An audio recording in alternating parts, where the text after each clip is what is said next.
The boys, the squad, the guys. You've been friends with them for a decent amount of time now. You play games together, you sit at the lunch table and talk about TikToks and the latest game. You love the boys, right? I mean, you guys have fun, you guys talk and stuff. It's the boys. Now, before we get into the meat of the video, I'm gonna tell you a sad story, and I'm sure you can relate. About a year ago, I had a big group of friends, the boys as we called it. Every day we'd hop on a Discord call and play games. We played Roblox, CSGO, those shitty indie horror games. He wants us to follow him. He's gonna lead us to the monster, dude. No.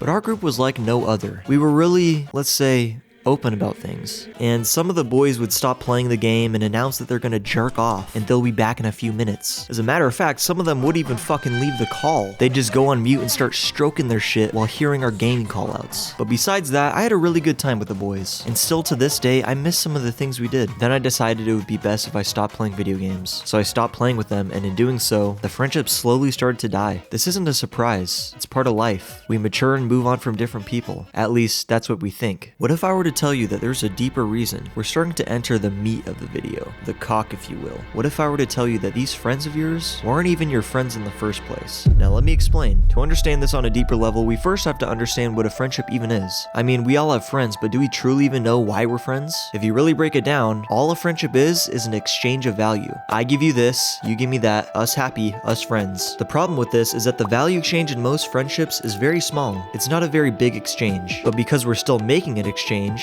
we think we're good friends. Sure, you tell me funny jokes and I play video games with you, but what are we really gaining from being friends? I mean, the highlight of my friend group was the late Discord calls, playing CSGO, smoking weed together, and I won't lie, I had a pretty fun time with them. I'm not gonna sit here and tell you shouldn't do these things. It's fun. It makes life more interesting and enjoyable. But at the same time, you're not really developing your relationship with these people. You're just doing these activities you find enjoyable with other people who also find it enjoyable. That's your exchange. Your emotional investment is more on the activity rather than the person themselves. If you were to sit down one-to-one with this person, you couldn't talk about video games, TikToks, memes, whatever, would you still enjoy your time with them? And if so, good, keep them around. But if you feel awkward talking to them, that's a clear sign you guys aren't actually friends. Okay, so now we know how to tell if a friendship is fake or not, but what makes a high quality friendship? Well, it's the same as a normal friendship, except the value exchange is far greater than the average, and the value comes directly from each other, not from an outside source like video games. You have to determine what you want in life. What are your goals? What is your purpose? Now you have to find people who have the same values as you, who have similar goals and ambitions. If you want a valuable friendship, you need to become friends with people of value. But to do that, you have to become a person of value yourself first. Average people are friends with average people. Successful people are friends with successful people. Simple as that. If you're trying to better yourself and you're friends with average people, it doesn't work. You need to become friends with people who are trying to better themselves as well. The average person will always try to bring you down. It's so fucking predictable. One of my friends who lives in Canada, he was telling me about his friend group, and they're all gamers, they all jack off, they're all fucking Jeffries. And he's starting to go to the gym. He's starting to develop himself, and he told his little gamer group about this. And he sent me screenshots, and one of the people in the group was telling him that he isn't gonna change, and going to the gym is a cope.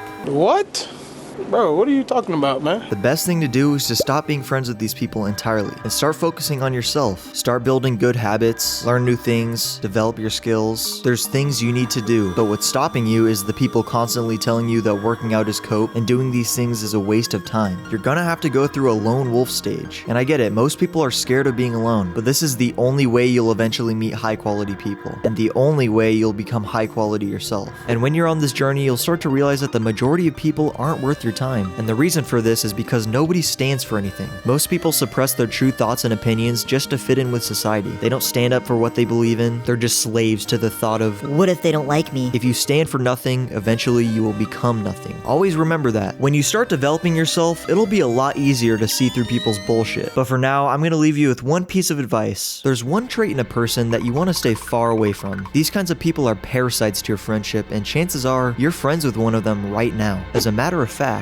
this very person could be you. Who is it, you might ask? They're simps. Have you ever planned to hang out with the boys and one of them cops out because something came up? Have any of them tried to talk to your ex after you guys broke up? Now, what makes you think that these are trustworthy people? These guys are horny as fuck and deprived of sex, and they'll do anything to get one small drop of pussy. They're like dogs on a leash begging for the woman to have intercourse with them. Do yourself a favor and stay far away from these people. The simp will always choose pussy over their friends every fucking time. Some major red flags are as follows. They're always talking about how horny they are. They act differently when girls are around.